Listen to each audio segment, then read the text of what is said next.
Hello student, YouTube के हमारे इस चैनल में आप सभी लोगों का स्वागत है। और आज के इस वीडियो लेक्चर में जो है आपका तीसरा वीडियो लेक्चर, हम लोग पढ़ेंगे आवेश का मूलभूत गुण, बेसिक प्रॉपर्टी ऑफ चार्ज।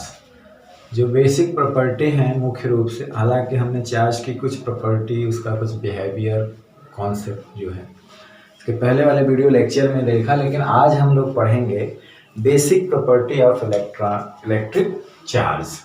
ठीक है, तो चलिए हम हेडिंग डालते हैं, विद्युत आवेश के मूलभूत गुण। विद्युत आवेश के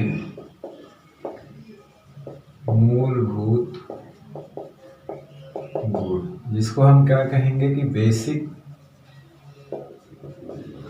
property of electric charge.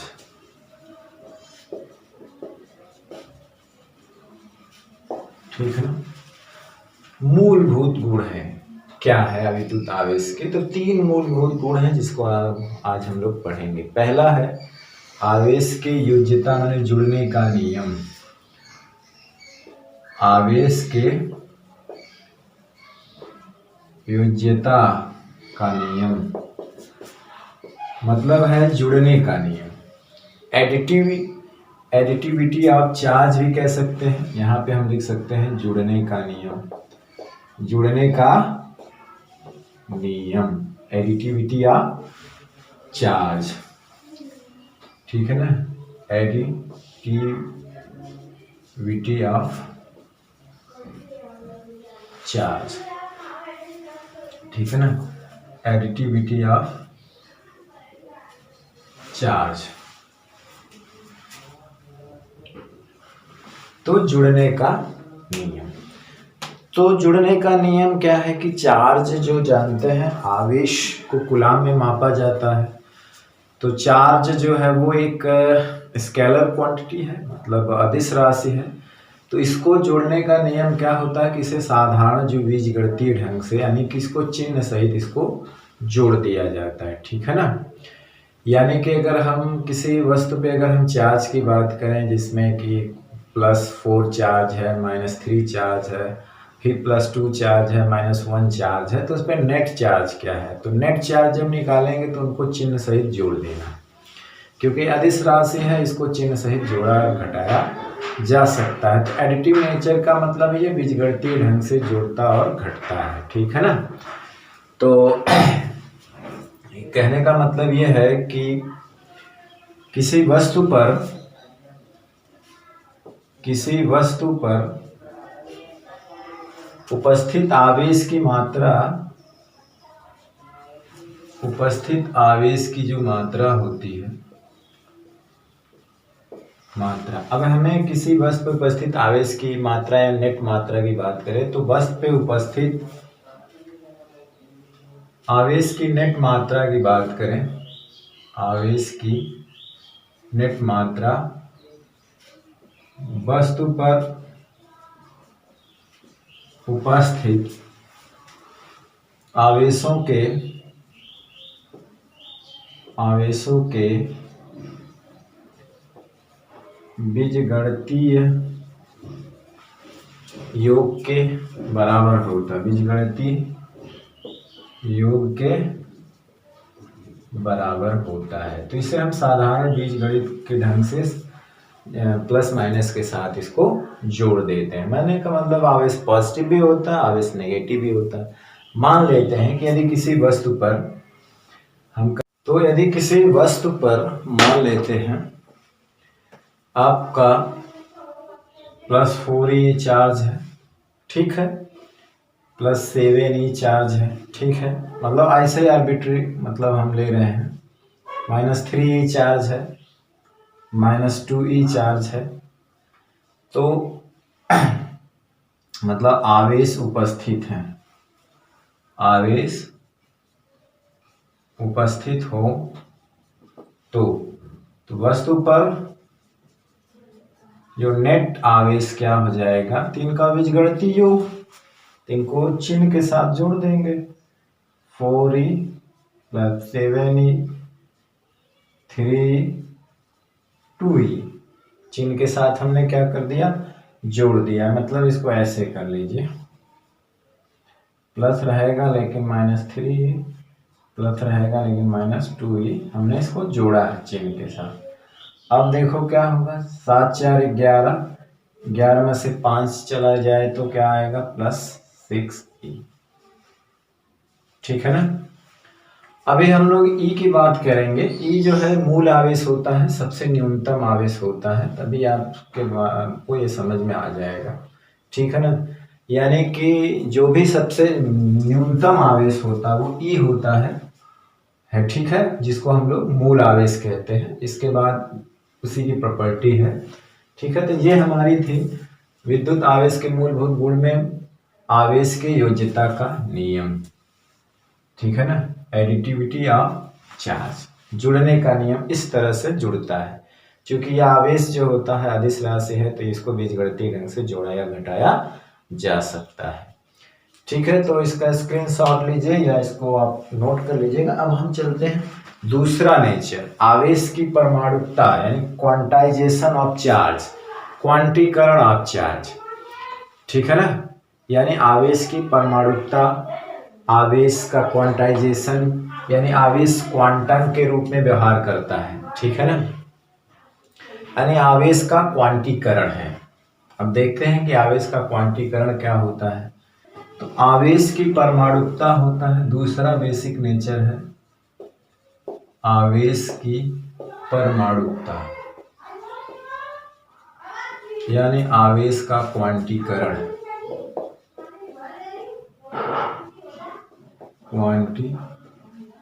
Quantization of charge. यहाँ पे हम मूल आवेश भी देखेंगे, है ना, क्वांटाइजेशन ऑफ चार्ज। ठीक है ना। देखिए, क्वांटाइजेशन ऑफ चार्ज का मतलब यह होता है कि चार्ज जो है किसी वस्तु पे कंटीन्यूअस बढ़ने वाली चीज नहीं होती है।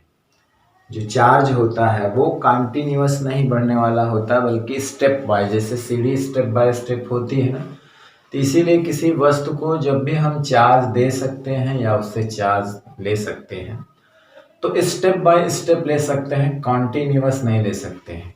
यानी किसी बस पे अगर हम चार्ज उपस्थित होगा तो वो ई होगा, ठीक है ना, सबसे छोटा, या तो 2e होगा, या तो 3e होगा, या तो 4e होगा, 5e। यानी e और 2e के बीच में जैसे हाफ e या 3/2e ये नहीं होगा। यानी कि कंटिन्यूटी नहीं होती चार्ज के बीच, कॉन्टिन्यूअस नहीं होता, बल्कि क्या होता है, स्टेप वाइज होता है, पूर्णांक के रूप में होता है। चार्ज क्या है, पूर्णांक के रूप में होता है। ठीक है ना, किसी को चार्ज दिया जा सकता है पूर्णांक के रूप में, लिया भी जा सकता है तो पूर्णांक के रूप में। ठीक है ना, ऐसा नहीं है कि वो कंटिन्यूअस डिस्ट्रीब्यूशन होता है कि आपने किसी से 1/2 दो इलेक्ट्रॉन ले लिया या 3/2 इलेक्ट्रॉन दे दिया, तो ऐसा नहीं है, बल्कि ये काउंटेबल, क्वांटाइजेशन का मतलब जिसको काउंट कर सकते हैं हम पूर्णांक में। ठीक है ना, कंटिन्यूअस नहीं होता है, मतलब काउंट जैसे 1 2 3 4 इस तरह से। ठीक है ना, यानी कि इसके बीच में का चार्ज न किसी को दे सकते हैं ना किसी से ले सकते हैं। ठीक है ना, तो इसे कहते हैं आवेश की परमाणुकता या आवेश का क्वांटीकरण यानी quantisation of charge. Charge quanta के रूप में होता है, यानी कि चार्ज को पूर्णांक के रूप में किसी वस्तु को दे सकते हैं और उससे पूर्णांक के रूप में लिया जा सकता है। ठीक है ना, फ्रैक्शन नहीं होता चार्ज में, फ्रैक्शन नहीं होता, यानी भिन्नात्मक चार्ज का पॉसिबिलिटी नहीं है, लेकिन उसका स्वतंत्र अस्तित्व तो नहीं है, वो पाया जाता है जिसको हम लोग क्वार्क्स कहते हैं, और वो नाभिक के अंदर ही होता है। नाभिक के बाहर जो है क्वार्क्स इसी को कहते हैं, इनका अस्तित्व नाभिक के अंदर होता है, नाभिक के बाहर नहीं होता है। ठीक है ना, तो नाभिक के बाहर, बाहर की दुनिया में जो है चार्ज का डिस्ट्रीब्यूशन इसी तरह से होता है, पूर्णांकों में। ठीक है, किस तरह से होता है, पूर्णांकों में होता है, स्टेप बाय स्टेप होता है ना, यानी कि इंटीग्रल मल्टीपल के रूप में होता है, पूर्णांकों के रूप में होता है। इसी में आ जाएगा कि हम मूल आवेश किसे कहते हैं, वो भी इसी में आ जाएगा। तो हम क्या कहते हैं कि कोई भी आवेश होता है, कोई भी आवेश, कोई भी आवेश, न्यूनतम आवेश, जिसको हम लोग ई कहेंगे, न्यूनतम आवेश ई का पूर्ण गुणक होता है, ई का पूर्ण गुणक या गुणज होता है, पूर्ण गुणक होता है या पूर्ण गुणज होता है। इसको हम लोग अंग्रेजी में इंटीग्रल मल्टीपल कहते हैं, पूर्ण गुणज होता है। अथवा ये भी लिख सकते हैं, अथवा कोई सरल गुणक होता है, कोई सरल गुणक का मतलब वही होता है, गुणज होता है। ठीक है ना। तो आवेश का जो यही व्यवहार क्या कहलाता, आवेश की परमाणुकता। आवेश के इस व्यवहार को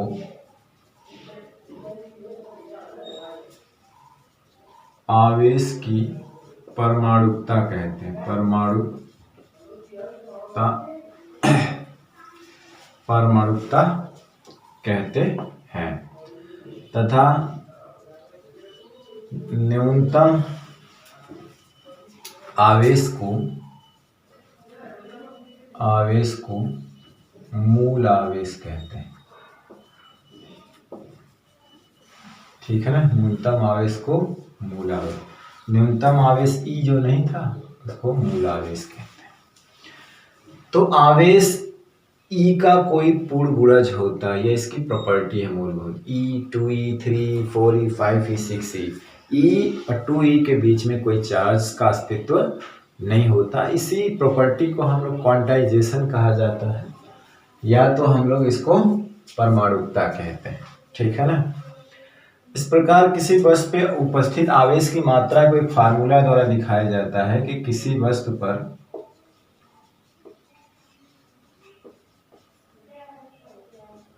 उपस्थित आवेश की जो मात्रा होती है,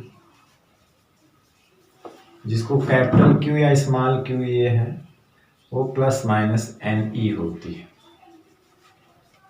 फिर इसी पे कुछ न्यूमेरिकल भी कराएंगे। क्यू बराबर प्लस माइनस एन ई होती है। अब जहां पे क्या है, ई है मूल आवेश है, प्लस पॉजिटिव चार्ज के लिए है, माइनस नेगेटिव चार्ज के लिए। एन क्या है, ये पूर्णांक है, यानी इलेक्ट्रॉनों की संख्या एक तरह से है, आवेशों की संख्या, या इसको इलेक्ट्रॉनों की संख्या कह सकते हैं, आवेशों की संख्या,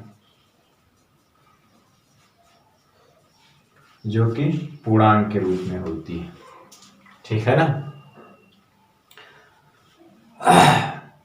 तो जाहिर सी बात है कि ये लगातार बढ़ने वाली राशि नहीं होती। ये भी लिख सकते हैं कि ये लगातार बढ़ने वाली, मतलब कंटिन्यूअस नहीं होती, ये लगातार बढ़ने वाली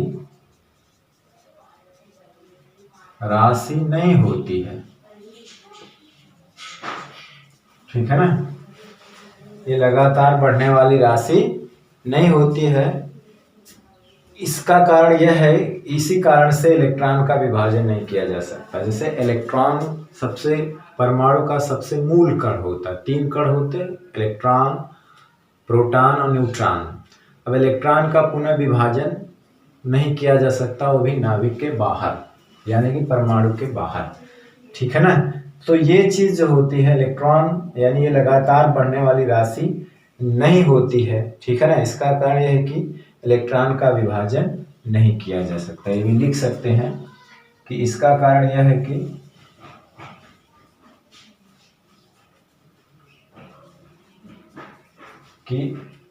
इलेक्ट्रॉन का विभाजन नहीं किया जा सकता। अब चूंकि इलेक्ट्रॉन का अगर विभाजन होता तो पॉसिबिलिटी होती ये वाली चीज, जिसको हम लोग क्वार्क्स कहते हैं, लेकिन इलेक्ट्रॉन का विभाजन नहीं किया जा सकता है, तो इसीलिए ये लगातार बढ़ने वाली राशि नहीं होती। इसका कारण यह है कि इलेक्ट्रॉन का विभाजन नहीं किया जा सकता है। इलेक्ट्रॉन का विभाजन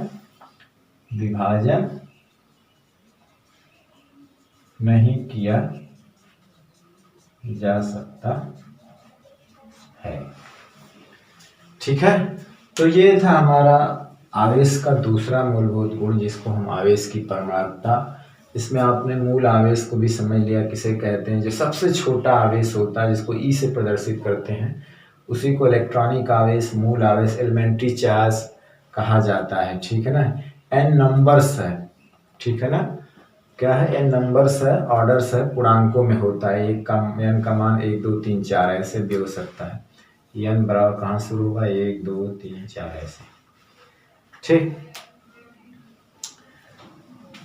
तो ये उसका आवेश की दूसरी मूलभूत प्रॉपर्टी है, मूलभूत गुण है आवेश की परमाणुता की। आवेश क्वांटाइज्ड होता है, क्वांटा के रूप में होता है, यानी कि फ्रैक्शन नहीं होता है। ठीक है ना, मतलब ये छोटे आवेश का इंटीग्रल मल्टीपुल होता है, मतलब पूर्वगुणज होता है। ठीक है ना, फ्रैक्शन में नहीं मिलता है। इसका मेन कारण यह है कि इलेक्ट्रॉन का विभाजन नहीं किया जा सकता, इसलिए लगातार बढ़ने वाली राशि नहीं होती। ये स्टेप में एक तरह से होती है, जैसे सीढ़ी एक के बाद दूसरी तीसरी बीच में नहीं कुछ होता है, तो उसी तरह से चार्ज का भी बिहेवियर होता है।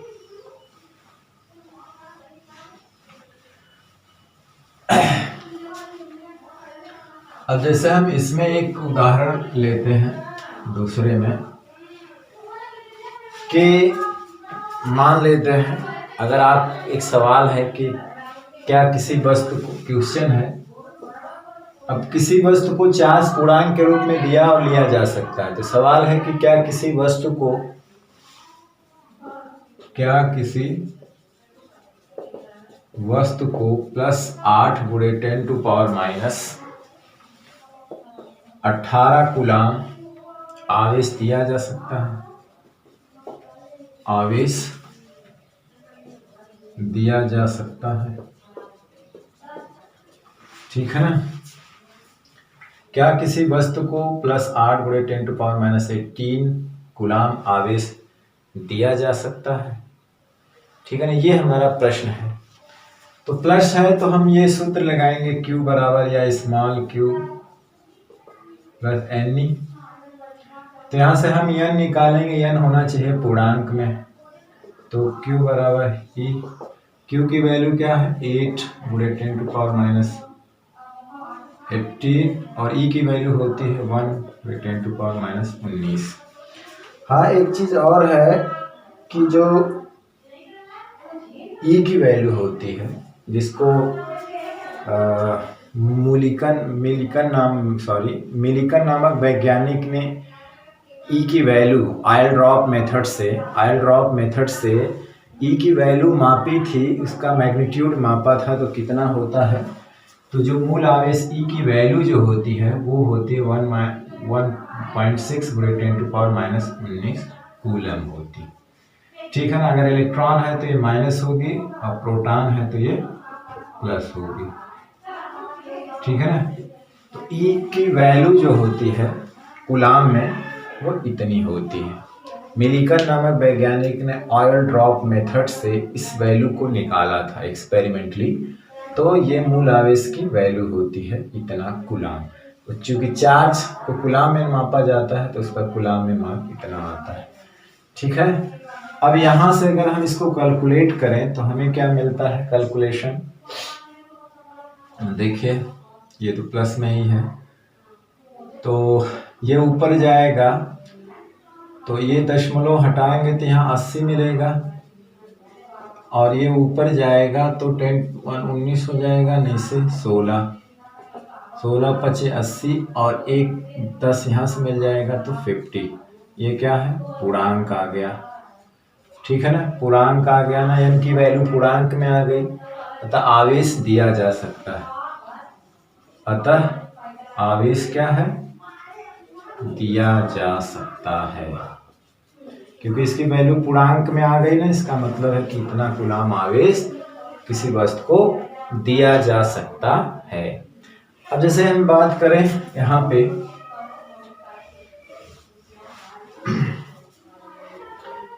कि क्वेश्चन है कि एक कूलाम आवेश में कितने इलेक्ट्रॉन होते हैं,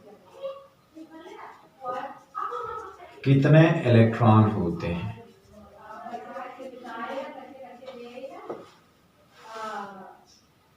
ठीक है ना। तो जाहिर सी बात हम Q बराबर NE वाला सूत्र लगाएंगे। हमें इलेक्ट्रॉनों की संख्या मालूम देना है, तो Q बटे E। Q की वैल्यू कहाँ 1 कूलम और E की वैल्यू होती है 1.6 × 10⁻19। तो ये ऊपर जाएगा तो हो जाएगा 10⁻+19 1.6। अगर हम इसको भाग दें तो 10⁻20 और ये हो जाएगा 16। तो कैलकुलेट करें तो हमें क्या मिलता है, यहाँ पे आप चाहें तो इसको लिख सकते हैं 100 × 10⁻18। अब 16 से कैलकुलेट करें तो 6.25 × 10⁻18 इलेक्ट्रॉन आते हैं। ठीक है ना। तो यानी कि एक कूलम आवेश में कुल कितने इलेक्ट्रॉन होते हैं, 6.25 × 10⁻18 इलेक्ट्रॉन। ठीक है ना। कितने होते हैं, 18 इलेक्ट्रॉन होते हैं। ठीक। तो इस तरह से आप इसमें एक न्यूमेरिकल भी प्रैक्टिस हो गई और आपको पता भी हो गया कि एक कूलम आवेश में कितने इलेक्ट्रॉन होते हैं। ठीक है ना। कभी कभी प्रश्न आता है कि क्या ये आवेश दिया जा सकता है, तो आप कैलकुलेट करें। यह की वैल्यू अगर पूर्णांक आती है तो समझिए कि दिया जा सकता। अगर पूर्णांक में नहीं आती, दशमलव में आती, भिन्न में आती, तो हम साफ साफ बोल देते हैं कि ये कूलम का आवेश किसी वस्तु को नहीं दिया जा सकता। ठीक है। तो चलिए अब इसकी तीसरी प्रॉपर्टी पढ़ते हैं। ठीक है ना। वो है आवेश का संरक्षण या आवेश संरक्षण। ठीक है। चलिए, आवेश संरक्षण या आवेश का संरक्षण। आवेश का संरक्षण, कंजर्वेटिव प्रॉपर्टी ऑफ चार्ज। ठीक है ना। Conservation of charge, conservation of charge. ठीक है ना। देखिए, कंजर्वेशन ऑफ चार्ज का मतलब होता है, कंजर्वेशन होने का मतलब ये होता है कि चार्ज को ना तो उत्पन्न किया जा सकता है और ना ही नष्ट किया जा सकता है, बल्कि चार्ज को ट्रांसफर किया जा सकता है एक वस्तु से दूसरी वस्तु में। ठीक है ना। यानी इसका केवल स्थानांतरण किया जा सकता है। यही इसका मतलब हुआ कंजर्वेशन, आवेश का संरक्षण का मतलब हुआ कि चार्ज ना तो उत्पन्न किया जा सकता है, ना ही नष्ट किया जा सकता है। चार्ज का केवल ट्रांसफर किया जा सकता है। ठीक है ना। यानी एक वस्तु से दूसरे वस्तु में चार्ज को केवल ट्रांसफर किया जा सकता है। इसको बनाया नहीं जा सकता और ना ही इसका विनाश किया जा सकता। लेकिन ये बात सत्य है सिंगल आवेश के लिए। ठीक है ना। सिंगल, ये बात किसके लिए सत्य है, सिंगल एकल आवेश के लिए ये सत्य है। ठीक है ना। इसमें हम 2 पॉइंट लिखेंगे। ये जो हमने कथन बोला है ये एकल आवेश के लिए, किसके लिए, एकल आवेश। तो हम ये बोलेंगे, अभी समझाएंगे कि जोड़ी में हम इलेक्ट्रॉन को विनाश भी कर सकते हैं आवेश को, और जोड़ी में उत्पन्न भी कर सकते हैं। लेकिन ये जो बात है वो एकल आवेश के लिए। एकल आवेश का, आवेश को न तो उत्पन्न किया जा सकता है और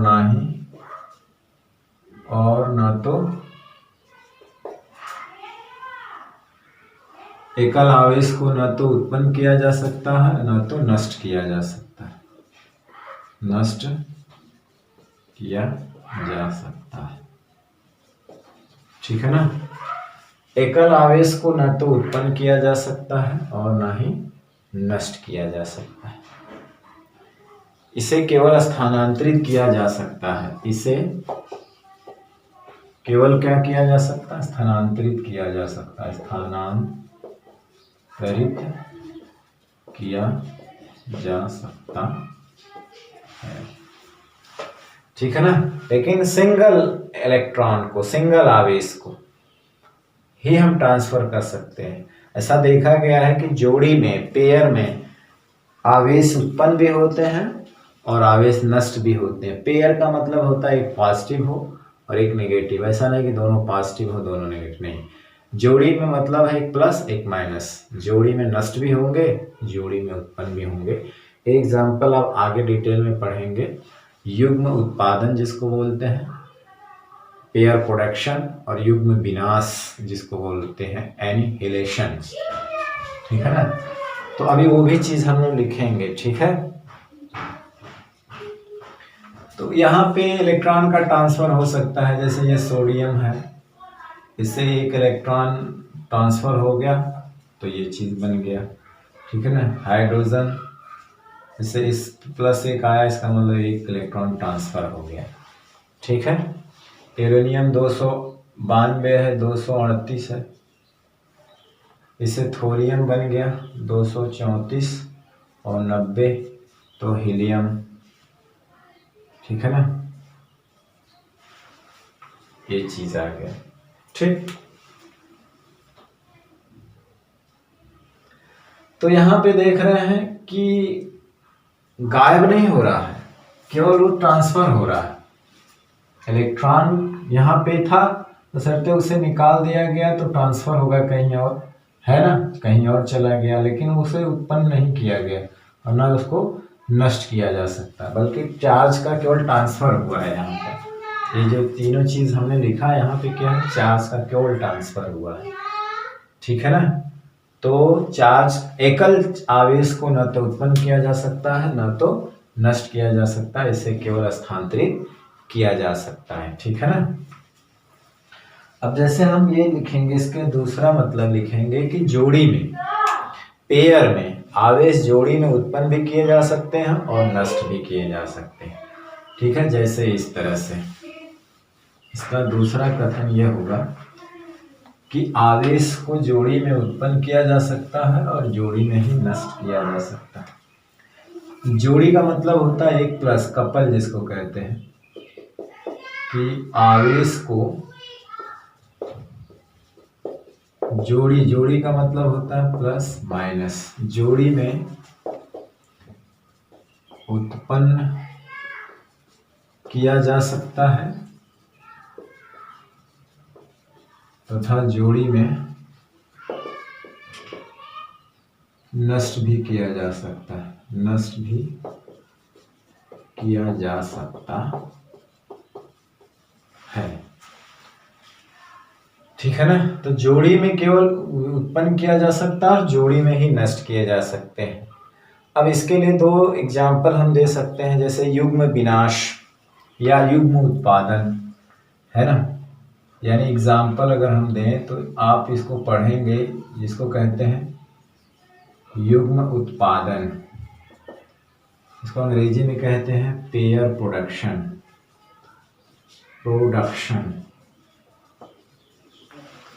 तो युग्म में हम तो होता क्या है कि जब एच फोटान, यानी कोई फोटान जिसकी एनर्जी क्या हो, greater than 1.02 mega electron volt, अगर किसी भारी नाभिक से पे जाके टकराता है, भारी नाभिक पे जाके टकराता है, तो उस नाभिक द्वारा इसको अवशोषित कर लिया जाता है और उससे दो चीजें बनती हैं। उससे क्या है, दो चीजें बनती हैं, एक को कहते हैं पॉजिट्रॉन और एक को कहते हैं इलेक्ट्रॉन। देखिए पेयर में उत्पन्न हुआ ना, पॉजिट्रॉन इलेक्ट्रॉन मास सेम होता है, चार्ज भी सेम होता है, लेकिन विपरीत प्रकृति के होते हैं। पॉजिट्रॉन होता है, ये इलेक्ट्रॉन होते हैं। देखिए पेयर में उत्पन्न हुए कि नहीं, और पेयर में ही नष्ट होंगे, जिसको हम लोग युग्म विनाश कहते हैं। युग्म विनाश, इसको क्या कहते हैं, युग्म विनाश। मतलब इसको अंग्रेजी में अगर बोलें तो एनिहिलेशन। ठीक है ना, इसमें क्या होता है कि जब ये दोनों पास ले आया जाता है, जब पॉजिट्रॉन और इलेक्ट्रॉन को पास लाया जाता है, तो ये आपस में अन्योन्य क्रिया करके, ये आपस में क्या करते हैं, अन्योन्य क्रिया करके क्या बनाते हैं, फोटान या गामा फोटान, यानी दो फोटान उत्पन्न करते हैं। कहीं कहीं पे 3 फोटान भी उत्पन्न हो जाता है। ठीक है ना, तो ये 2 फोटान होने का मतलब है कि ऊर्जा और संवेग को संरक्षित करने के लिए यहाँ पे 2 होना ज़रूरी है। ये 2 क्यों लिया गया? एनर्जी को और फोटान को कंजर्व करने के लिए। आप यहाँ भी फोटान ले सकते हैं तो ठीक है ना, यहाँ पर भी आप 2 फोटान ले सकते हैं ताकि हम दोनों ओर की एनर्जी को और दोनों ओर के संवेग को कंजर्व कर दें, नहीं तो नहीं हो पाएगा। ठीक है ना, तो इसीलिए 2 फोटान, गामा फोटान, या कहीं कहीं किताबों में गामा ऐसे दे दिया जाता है। तो यहाँ पर भी आप एक h लगा सकते हैं। तो देखिए पेयर में उत्पन्न हुए, पेयर में लॉस हो गए। जब दोनों एक दूसरे को लॉस करेंगे तो वो ऊर्जा में बदल जाएंगे। ठीक है ना, यहाँ द्रव्यमान में थे, यहाँ पे ऊर्जा में बदल जाए। यहाँ की ऊर्जा क्या है, किस में बदल गई? कण में बदल गई, द्रव्यमान में। तो यहाँ पेयर में उत्पन्न होते हैं और पेयर में नष्ट भी किए जा सकते हैं। ठीक है ना, पेयर में उत्पन्न भी किए जा सकते हैं और पेयर में नष्ट भी किए जा सकते हैं। ठीक है, तो ये है आवेश का संरक्षण। ठीक है, अब हम चलते हैं कि कुछ इस फार्मूले पर जो Q बराबर प्लस माइनस एन ई था, या इसी को हमने Q बराबर प्लस माइनस एन ई लिखा, इस पे कुछ न्यूमेरिकल। ठीक है, तो 3 मूल प्रॉपर्टी थी इसकी। एक आवेश के जुड़ने का नियम, एक उसका क्वांटीकरण का बिहेवियर, और एक था उसका संरक्षण। ठीक है ना, एक क्या था उसका? संरक्षण का नियम। ये 3 इसकी मूलभूत प्रॉपर्टी है। बाकी और भी बिहेवियर है, हमने पहले वाले वीडियो लेक्चर में पढ़ा है डिटेल में। तो ये इसके 3 मूल बेसिक जो प्रॉपर्टी थी इलेक्ट्रिक चार्ज की, वो यही 3 है। ठीक है, अब जैसे हम वो जो एक चीज लिख लेते हैं जो नोट्स में करके हमने जो अभी बताया था कि फ्रैक्शन में चार्ज नहीं पाए जाते हैं। ठीक है ना, पाए जाते हैं, उसका भी प्रायोगिक प्रमाण है। ठीक है ना, जिनको हमने क्वार्क्स कहा, ये गैलमान नामक वैज्ञानिक ने खोजा था 1964 में। गैलमान नामक वैज्ञानिक ने उसकी खोज की थी, लेकिन उसका बाहर अस्तित्व नहीं है। कहाँ पे है? उसका अस्तित्व नाभिक के अंदर है। कहाँ पे है? नाभिक के अंदर। ठीक है ना, तो ये नोट में ये चीज लिखेंगे। तो गैलमान नामक वैज्ञानिक ने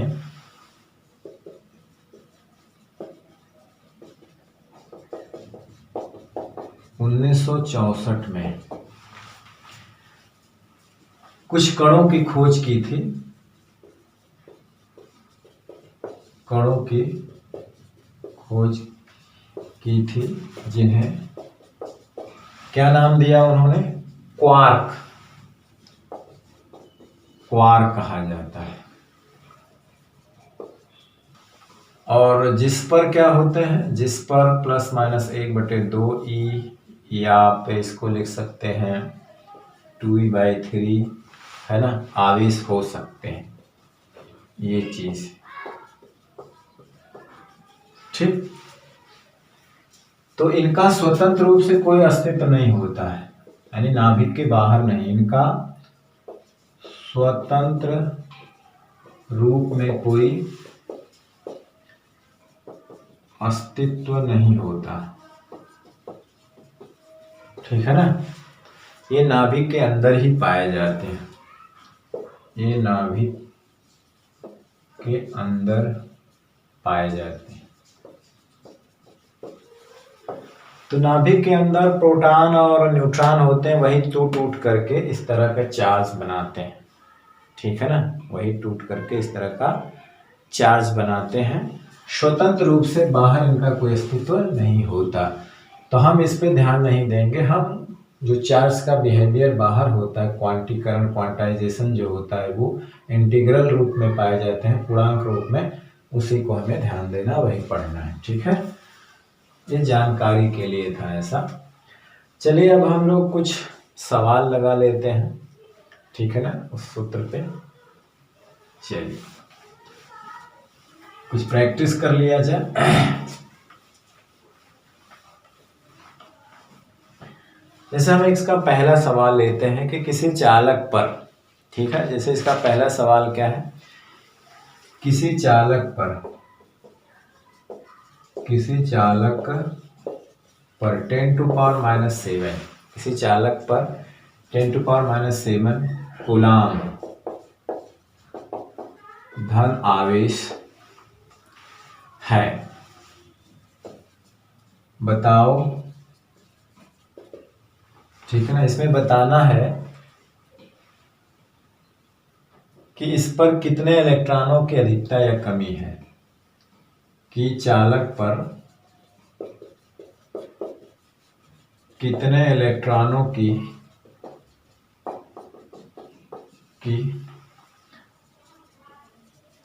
अधिकता या कमी है,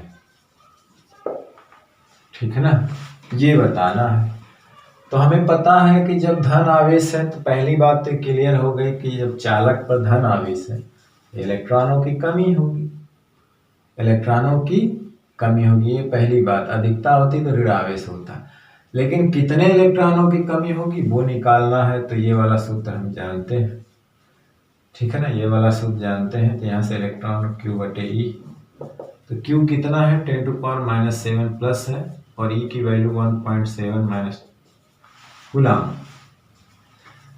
धन आवेश है तो हमने प्लस लगा दिया। अब देखिए इसको अगर हम हल करेंगे तो ये 10⁻12 हो जाएगा, इधर 1.6 हो जाएगा।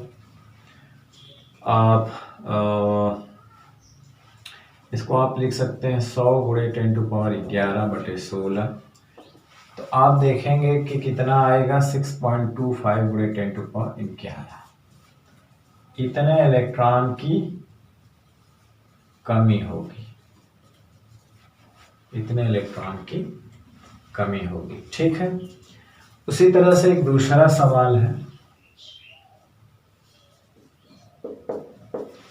इस तरह के सवाल आ जाते हैं परीक्षा में कि किसी चालक पर 5 इलेक्ट्रॉनों की अधिकता है, किसी चालक पर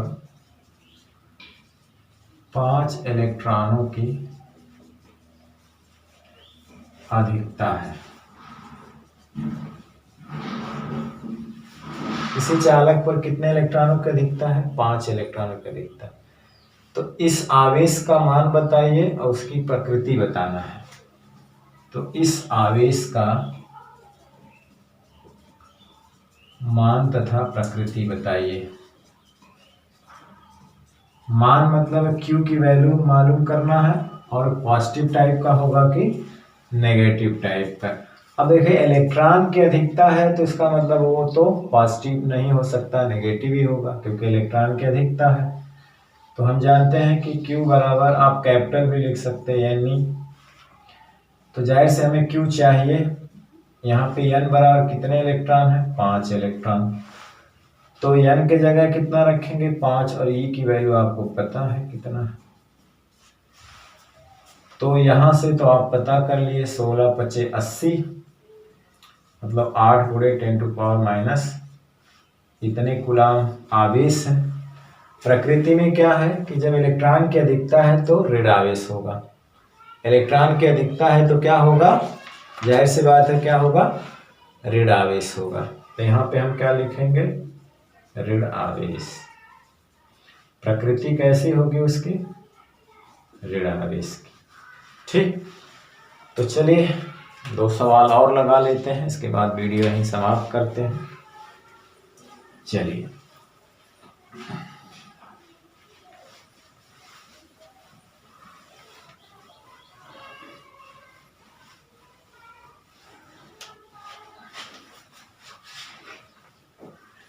अब क्या है, अब तीसरे सवाल यह है कि किसी चालक पर 10, ऐसे लिख दीजिए।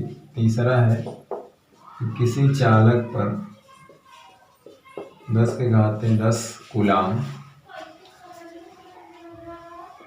का क्या है, ऋण आवेश है। वहां पे धन आवेश था, यहाँ पे उसी का उल्टा है, ऋण आवेश, ठीक है। इस पर बताना है कि बताइए इस पर कितने इलेक्ट्रॉनों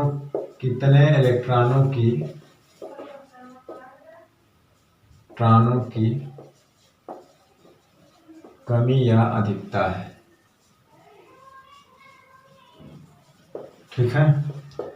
तो देखिए ऋण आवेश है, इसका मतलब है इलेक्ट्रॉनों की अधिकता। ये बात ही क्लियर हो गई। तो हम ये जानते हैं Q बराबर NE से। Q कितना है, या हमें N चाहिए, तो Q बटे E। तो Q की वैल्यू है 10⁻⁻10। ऋण आवेश है 19। तो यहाँ से क्या हो जाएगा, 10 कट जाएगा तो 10⁻9 बचेगा 1.6, या इसको 10⁻10 बटे 16, या 16 गुणे 8, या 6.25 गुणे 10⁸ इलेक्ट्रॉन ऋण आवेश है की अधिकता होगी। ठीक है ना, इसकी क्या होगी, अधिकता होगी।